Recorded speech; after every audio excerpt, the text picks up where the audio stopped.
Alright guys, andito na naman tayo sa kayamanan ng Pilipinas. So, mula pintuan, gilid, harap, gitna, paldo-paldo sa stocks, overwhelming sa stocks.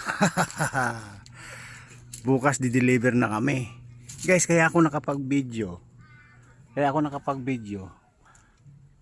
may kayamanan na naman tayo na discovery. Nakasama sa kahon. Nakita niyo ba to sa harap ko? Itong ano na to, boysen. Nakita niyo ba yan? Alam niyo ba guys kung magkano isang litro nito? Isang litro to eh. Baka 2 litro pa to. Ay, 4 liters pala guys, ano? 4 liters. Oh, kita niyo na. Ayun. May 2 puno. May 2 kalahati. Alam pag binili nyo to 650, pinakababa na 550 dito sa isang 4 liters. Alright. Oh, narinig nyo? Narinig nyo? May kalahati, may puno. Kasi kailangan to sa may pagdating ng mahal na araw, lalo na sa sementeryo. Kulay white pa naman guys. Hindi nabibili. Alright. 4 liters per makot from Boysen. Alright. Sayang, nagulat ako. Ba't ka ako mabigat yung karton? Bakit bugat yung karton? Mabigat yung karton. May kasama palang pintura. Ito guys, ito yung nagpipinis ng sigurado pinis ng building o malaking bahay o bungalow na hindi naubos. Kaya nilabas na lang, itinapon na lang. Marami pang laman, sayang. Okay. Saan ka pa guys, ha? Yun ang sinasabi ko sa yung libre, di ka libre. Overwhelming sa gamit. Alright? Hindi mo na kailangan bilhin.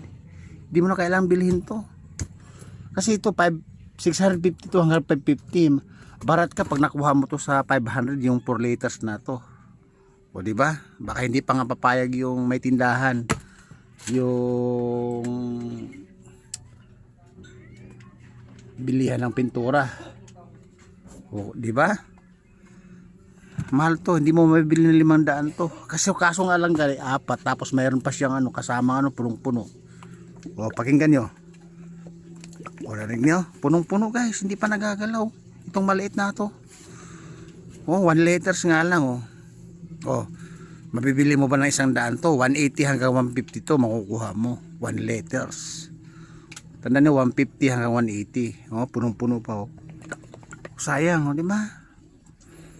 Kung may pang finish kayo ng mga building nyo na pang side, pang gilid, pwede to.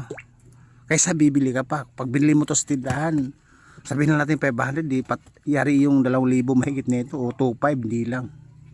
Di ba? 2 puno. 2 puno. Tapos may kalakalahati.